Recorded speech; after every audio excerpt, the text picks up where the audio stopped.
right, welcome into another episode of the Clapp Trap. We are back, and I have brought back Patriots underscore Andrew. Got to talk all about the Patriots in this one to start off the show because we're about to get into the Patriots season. We're about to get into the NFL season. And to be honest, I'm sick of talking about the Red Sox. So I got to talk all about the Patriots right now. We bring in our NFL insider in Patriots underscore Andrew, like I said. We've brought you on before, obviously. We love bringing you onto the show to talk everything about this Patriots team. But right now, not a lot of people are liking this Patriots squad. Not a lot of people are liking what's happened in the preseason. So, first of all, I got to say thank you to come on again, Andrew. And secondly, how are you feeling right now about the Patriots going through all this preseason talk and everybody's pretty down on them? How are you feeling? I can certainly understand why people are feeling the way that they do. You know, you have all these reports out of camp about the offense is struggling, the defense is struggling. What are they going to do? You know, typical doom and gloom Boston media. Then, you know, when you see the actual preseason games, you know, the offense hasn't looked particularly good. The defense has been, you know, pretty spotty at times. But I think the big distinction that people seem to miss is like they're not game planning these. They have their things that like, hey, we're going to run out, we're going to run this, we're going to run that. We want to evaluate this guy, see how he does in this situation. They're not game planning against these opponents. And at the end of the day, that's what Bill Belichick's biggest strength is, or at least in my eyes, is that he can game plan better than literally anybody. So when he's not utilizing his greatest strength in these preseason games, I don't put a ton of stock into it. I don't. Yeah, I mean there's a lot to it for that. I mean, also, yeah, like you said, they're running basic plays. I know another thing that I've been hearing a lot is they're trying to get the offense into kind of just pick the play, run the play. Don't go to the line. Don't really adjust for things that you're seeing or anything. Just get in there, simplify it, dumb it down, and just kind of go. Which takes away a big strength of Mac Jones, who's able to go up there and kind of diagnose where's the mic, who's doing what, and maybe flip a play or something like that. So I can see why he's getting frustrated. Do you think that that's going to lead to a complete, not necessarily a completely different look when we go and play in Miami, but allowing him to kind of open up the playbook and open up his access to reading the defenses and things like that. We've seen them in the 2-minute offense working pretty good in preseason. Do you think that that's going to change a lot for this team overall? Yeah, I do. I mean, but to be fair, on the other side, that's going to be the same case for Miami and every other team in the league. You know, like nobody's running their real stuff in the preseason. You're running a very vanilla, you know, offense. You don't want to tip your hand as to what you're going to be doing in the regular season. So when it comes to stuff like that, like yeah, Mac's going to get up to the line of scrimmage. He's going to look, okay, like you said, hey, who's the mic? Where's the pressure coming from? Who's my hot receiver? And you know, he's a lot of times going to audible into something based off of what he sees, whether it's getting rid of the ball quickly or if he wants to take a shot downfield. It's going to be a lot different than what we saw in the preseason. And I mean, I don't want to totally write off everything in the preseason. You know, the offensive line, particularly the guards at times getting pushed back in the Max lap, like that's definitely real. That's something to be concerned with. But as far as like, you know, the route combinations of the receivers, oh, they're not doing this and not doing that. They're not open enough. It's like, well, yeah, they're not tipping their hand at anything. You know, it's just these are just one-on-one situations. So I think it's going to be a lot different than what you saw in the preseason, in my opinion.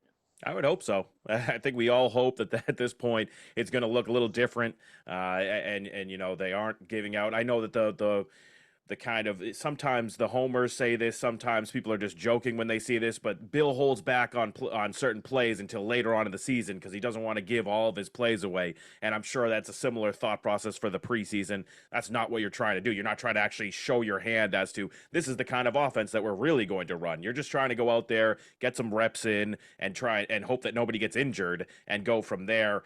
But I got to ask, do you think that I mean, have you come back on the preseason at all? I mean, at this point, this feels to me like the least I've been hyped for a preseason ever. I feel like they've put the least amount of effort into it. It's been, I mean, obviously we've gone down to just the 3 games now in the seasons. And you always thought when there was those 4 games, like the third preseason game, okay, I'm going to see the starters for a lot, and I'm going to see what this team can actually be, this guy, that guy, what they're going to be able to do. Do you even put a lot of stock at this point into any of the preseason? Do you think that they should even be doing preseason games at this point? I'm starting to think like they shouldn't just do the practices. I mean, I don't put a ton of stock in them, no, because like you mentioned, the joint practices. I know the coaches, a lot of them would rather the guys just get the reps in practice like that.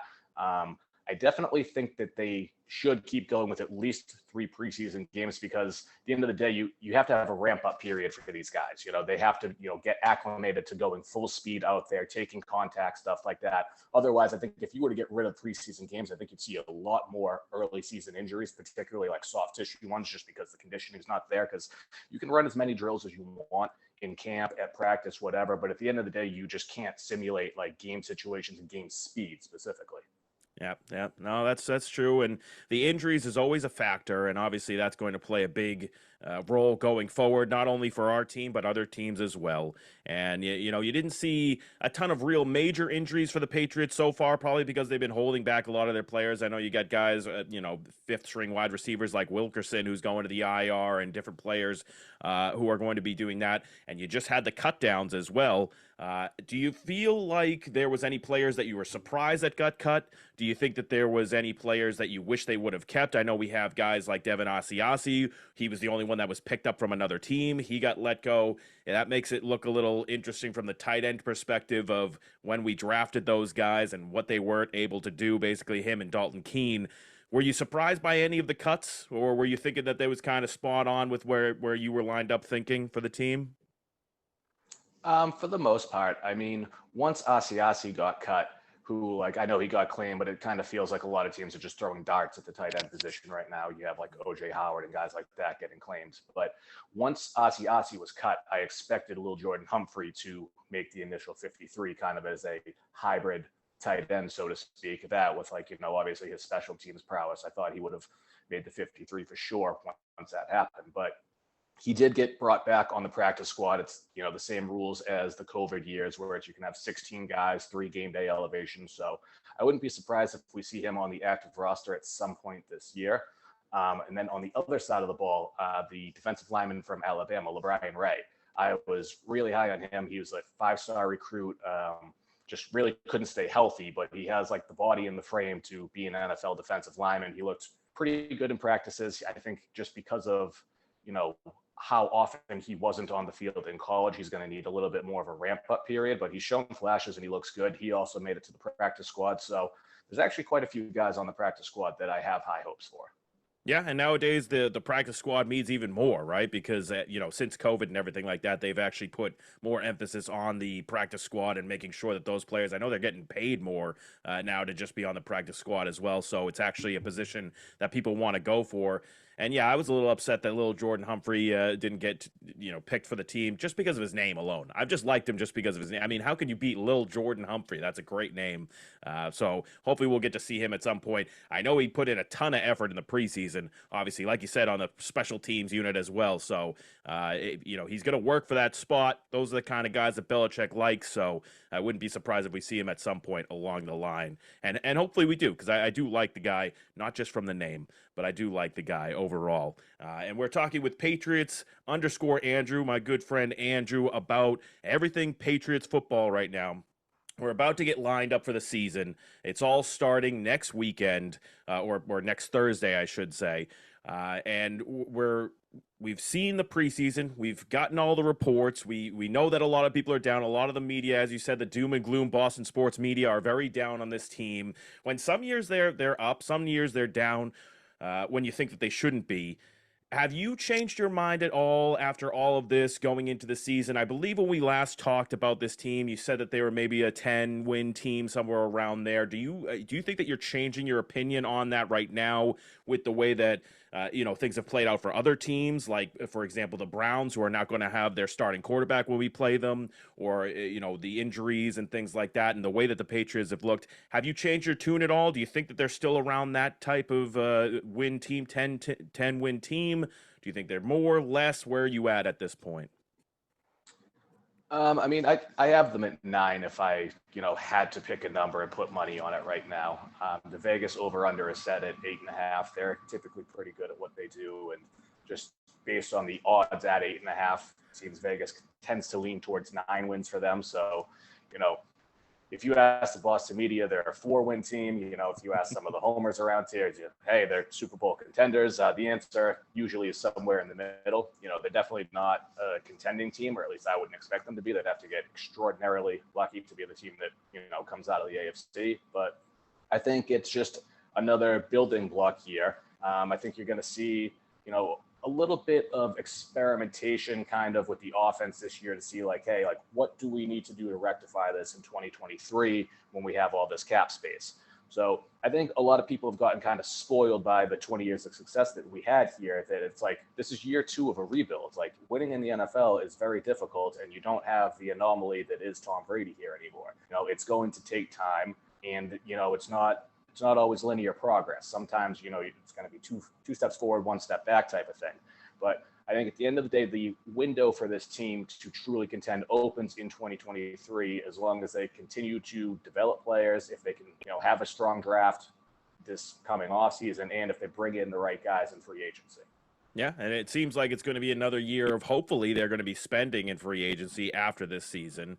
You know, that doesn't do anything for this season, but it looks like the future could be bright for them, which is a nice thing to be able to see. And obviously you feel confident that they do have the quarterback right now, at least, to be able to continue on forward. And that's a huge part of it. But you mentioned that they're, you know, Vegas is looking at them as more of like a 9-win team, over 8.5, just barely there. I'm seeing also odds of Patriots making the playoffs at around plus 140, plus 160. If you had your last $100 that you were ever going to have in your entire life, would you put that on the Patriots this season, or how are you feeling?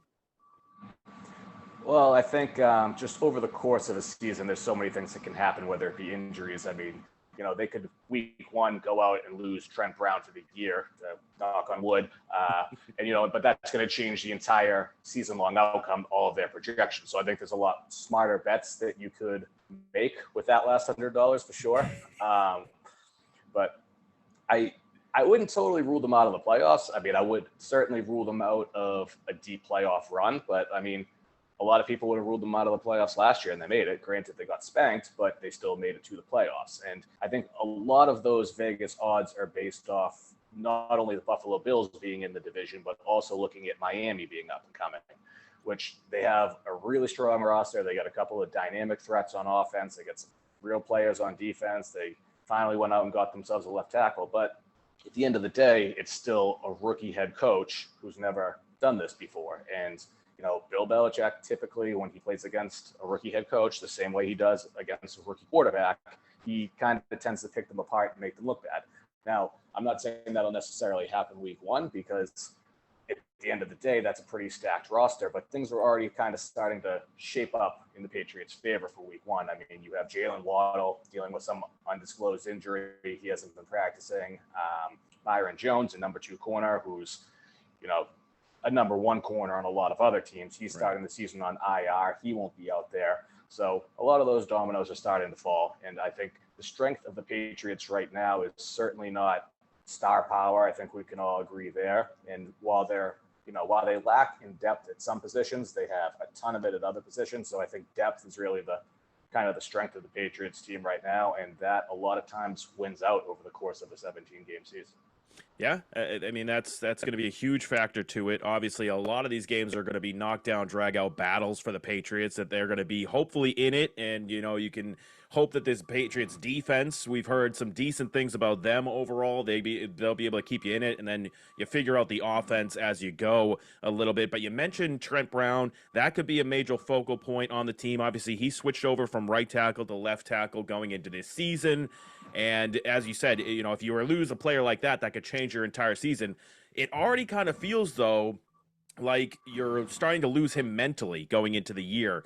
Are you a little bit worried at all about the discontent that you're seeing with the offensive line specifically? I mean, I know you know, Wynn got moved from left tackle to right tackle. He was going into a contract year. He's going to want to get that big deal, and now he's sitting there at right tackle being like, I'm not going to get the contract that I want. Trent Brown moved to left tackle, but he signed a right tackle kind of contract. We've heard all that and how people think that that's going to make him not want to try as hard.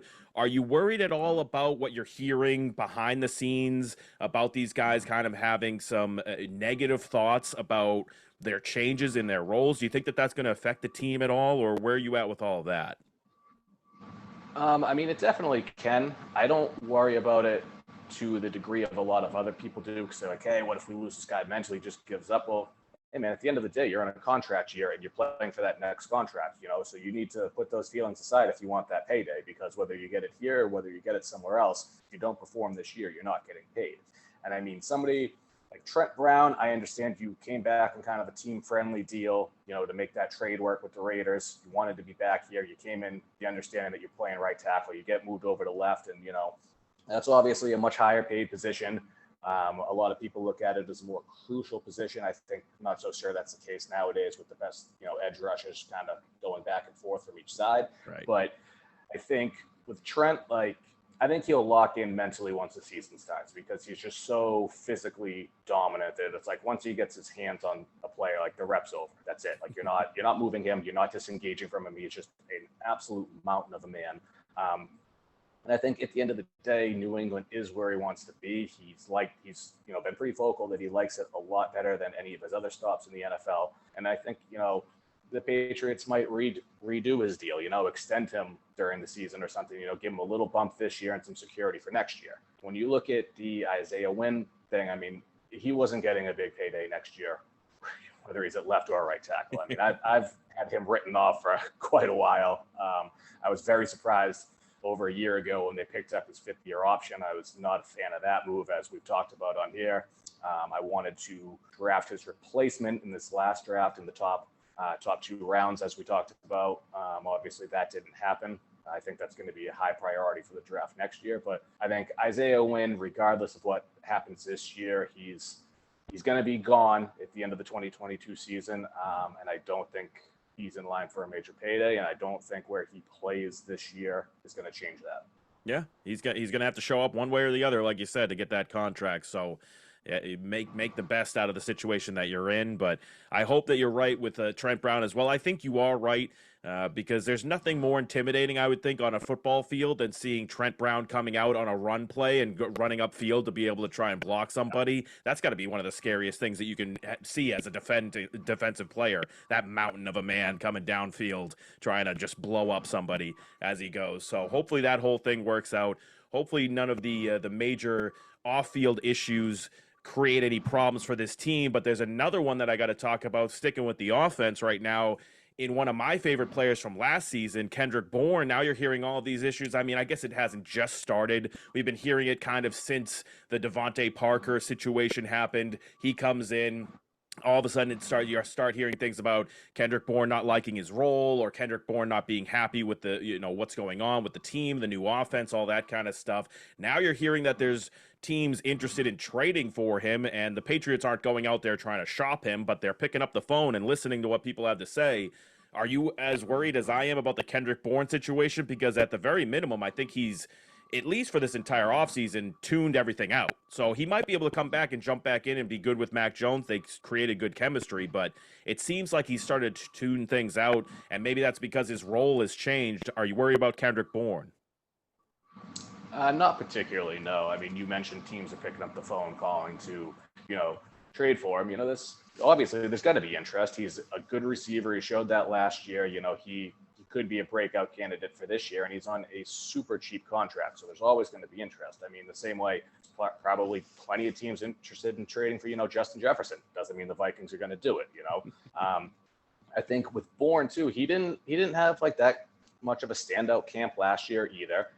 Some guys just aren't practice players. They just kind of go somewhere else mentally on game day and they lock in and they perform. And to me, it seems like that's the kind of guy that he is. And, obviously people were asking about trading for him. I think a lot of teams were kind of asking about Aguilar as well, if the Patriots were willing to eat some of that money on the deal. Just because, teams, you need wide receivers more than ever. And before the Tyquan Thornton injury, when he was kind of flashing, looking good, it looked like, hey, you might have 5 or 6 NFL receivers on this roster. So, of course, teams are going to call and ask, But at the end of the day, I think he's going to be a major contributor this year. I don't think you're going to see him, getting peppered with 10 targets per game. But as always, like the Patriots do, it's going to be more matchup specific. I know, there's a lot of people looking at the Devontae Parker trade. Like, they play two different positions. If anything, him being on the outside, drawing safety help, that's going to open things up underneath for Kendrick Bourne, create more yak opportunities and, easy targets against single coverage and things like that. Last year, teams were kind of, zeroing in on him towards the end of the year because it's like, hey, who else do they have? It's him and Hunter Henry on third downs, Right, obviously Jacoby Myers. But, it was just kind of, they knew what you were going to do, who you were going to throw to in what situation. So I think there's definitely a path to an expanded role statistically for Kendrick Bourne this year, just based off of getting less attention from defenses.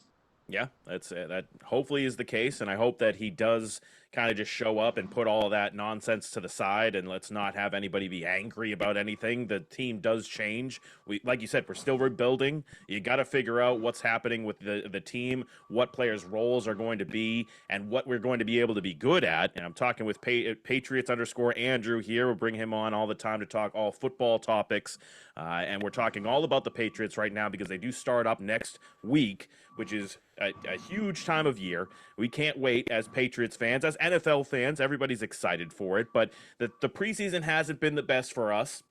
And, we were just talking about the offensive side of things. Now I got to flip it to the defensive side of the ball. I already talked kind of about some of the cuts that they made on this team. And I know that one of the things going into this year was, what is the linebacker situation going to be like? And is this team going to be able to improve from their slow, clunky, gigantic linebackers that they had last year to something a little bit faster? You're seeing guys like Mack Wilson come in and change the speed of things, but you're also seeing guys like McGrone get cut in this offseason and not make the team. A player that they thought was going to be somebody who could come in off of an injury, got drafted pretty high for the team.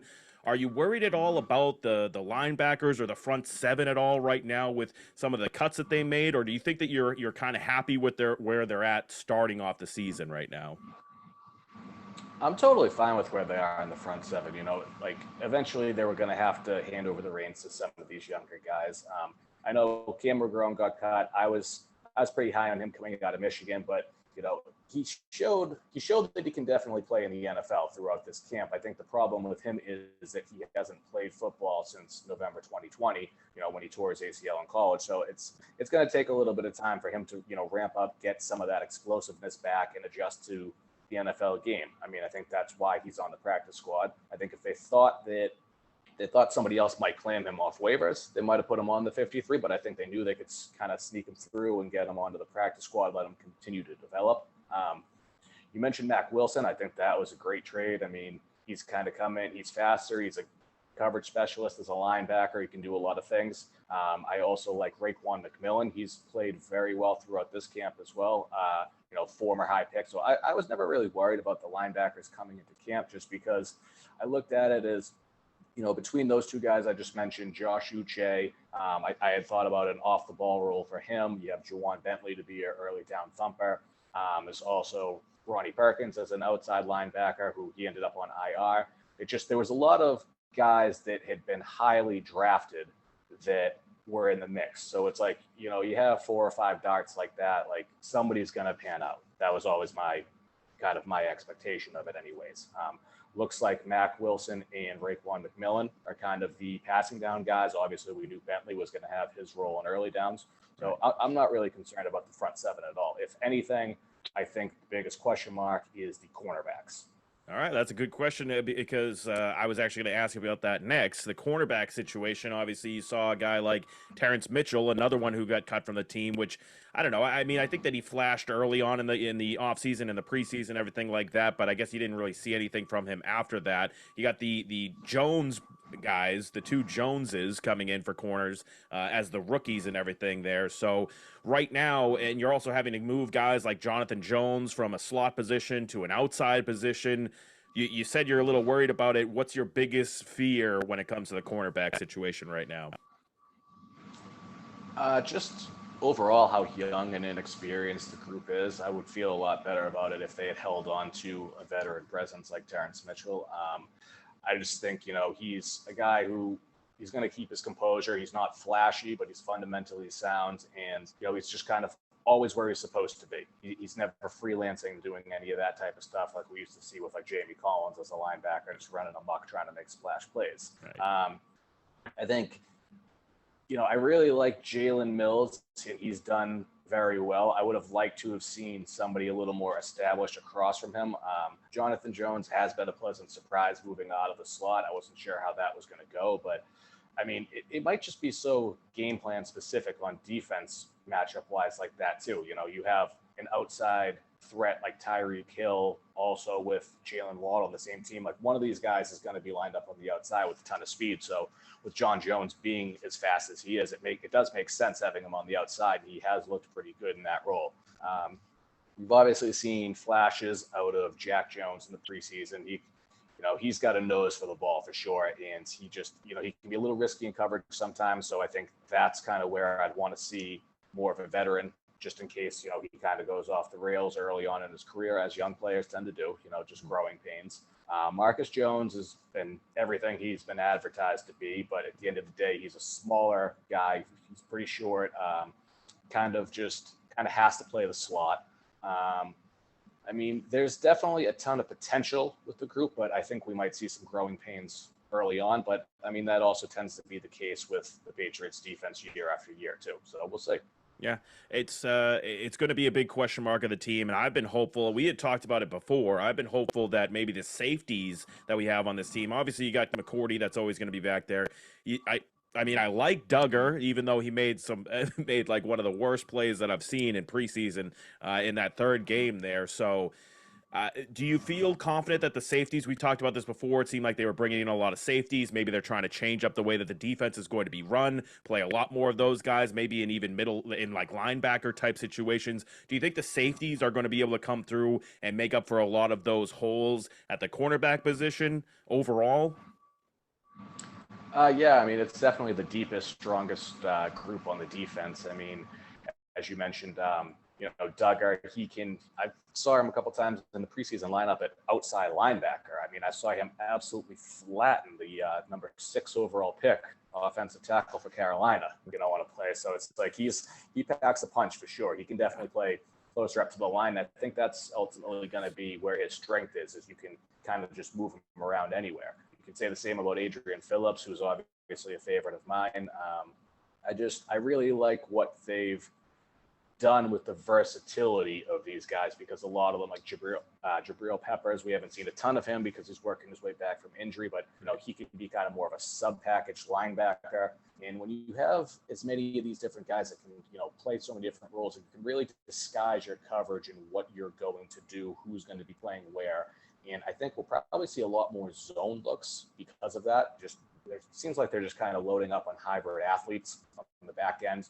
And I look at that as basically, hey, we have to build some type of defense to try and stop Josh Allen. And the way to do it is not paying a ton of cornerbacks, because frankly, you can't do it in today's NFL with the salary cap. And with the wide receiver talent out there, you're not ever going to be able to match up with these guys man to man for the most part, unless you're really nailing your drafts if you have these guys on cheap deals. So I think we're going to see a lot of different looks than we're used to this year on defense, particularly in the secondary. And I think that you'll see a lot more zone and kind of just guys just drifting in and out of different roles. You don't know who's doing what on any given play. That's good, though. You want to have that athletic team. Obviously, you went from last year. One of the biggest complaints that a lot of us had was they were slow and clunky. And you saw it against, like you said, against Josh Allen, against the Bills. Got absolutely smoked in those last 2 games of the season. Defense couldn't stop them whatsoever. But, you come to this season now, and it does seem like they're trying to focus on that athleticism, which is going to be good, I think, in the long run for this team. But speaking of long run, and I'm talking with Andrew here, my Patriots insider, my football guy. We talked at the beginning of, or it was actually, I think, schedule release day, about where Vegas had this team on odds to be able to go to the Super Bowl, which I know that's crazy to think. But at the time, they had them at plus 4,000. They've only moved them up from what I've seen to about plus 4,200. So it seems like they're not as down on this Patriots team as others have been. Like you said, the sports media around here, very down on this team overall. But I have seen teams like Miami shoot up the board, and some of these other AFC teams that I didn't think were as good moving up the board. Do you think, once again, with the whole Miami situation, I'm a doubter on Miami once again, just because I have no faith in Tua, and in all honesty, the rookie coach could be great. But I just really felt disrespected for Flores on the way that they handled that situation. So I just want the rookie coach to not be even that good for Miami. Do you think that teams like Miami, once again, are getting that push in the offseason as look at the roster, look at what this is going to be the time that they finally break out? But do you think they're going to fall back down to earth? Or do you think there's something to some of these new AFC teams that are popping up and are going to be good throughout the season? I mean, I think it's the same story as it always is with these off-season champions, so to speak. Hey, Miami, they won the off-season. They got Teron Armstead, left tackle from the Saints. They got Tyreek Hill. They made this move and that move. And so, yeah, they won the off-season. And, the Patriots are no different. We saw that with them 2 years ago. Like, hey, Patriots won the off-season. Well, what did that get them? You don't really build a contender for the most part through free agency and trades. You really have to do it through the draft. Typically, I mean, every now and then you'll see a team like the Rams go out and get some, high price guys like they brought in Jalen Ramsey, Matt Stafford, Von Miller. And sometimes it can work, but it almost always doesn't, because at the end of the day, you need those cheaper guys on your roster to really make up a strong middle class. It just the economics of it. As far as Vegas not moving the Patriots around too much, I think it's probably right around where they should be. The reality of it is they are a middle of the pack team that has potential to be better, but it's not like they're a top roster or anything like that. Like the Boston media probably thinks that they should be at, plus 15,000 or whatever, all that doom and gloom. But I think, a lot of that is negativity sells. And on top of that, Belichick is not the most media friendly guy in the world. He's definitely snubbed his nose up at them more than a few times. He's been short with them. I think a lot of them have taken that to heart over the years, and they're just looking forward to any opportunity they have to kind of dance in the Patriots' grave, so to speak, and kind of rub it in his face for once. Is that a wise thing to do? I would say no. I would never rule out Bill Belichick, because it's like, a lot of people have year after year after year, and they keep getting proved wrong. And really, all Bill has to do is win one more without Brady and say, hey, see, I told you so, then ride off into the sunset. It's true. It's true. Probably won't be this year, but I think he's got a few more years left in him, so he'll be okay on that side of things. But yes, a lot of the media who have wanted to be able to bash on him, a lot of the fans that have wanted to be able to bash on him, especially since Brady leaving, they're getting their time in the sun to really be able to hammer him right now, because in the offseason it all looks terrible, and now's the time to jump on him. So or the team in general. So we'll see how things go going into the year. But we won't know how it's going to be until we actually see this team step on the field for real. So we'll see how that goes. But just got to finish up here with Andrew, Patriots_Andrew on Twitter. If you're not following him already, he is a great follow for all Patriots information. And he actually just got a new gig that I wanted to be able to give you a second to kind of talk about here to wrap everything up. So if you could just talk real quickly about your new writing gig that you're going to be working on. Yeah, so I just joined the team at 365 Scores. Going to be covering not just the Patriots, as I have been, but just NFL as a whole, and a lot of it is going to be betting angles. So as we've done the betting podcast with you. That's worked out pretty well. We had a really good competition last year, so I'll be pretty much putting out all of my picks and all of my thoughts on all the spreads, odds, whatever, through articles on 365 Scores. I mean, at the end of the day, it's just another paid gig to write about football. So who's going to say no to that, Yep, can't complain. Can't complain about that stuff. Well, good stuff as always. I just want to say thank you again for coming on to the show, and we'll obviously have you on, probably try to get you on every single week to be able to go through this Patriots season. Going to be a lot of things to talk about, so I'll be looking forward to talking with you again. All right, yeah, looking forward to coming back. It's a pleasure as always.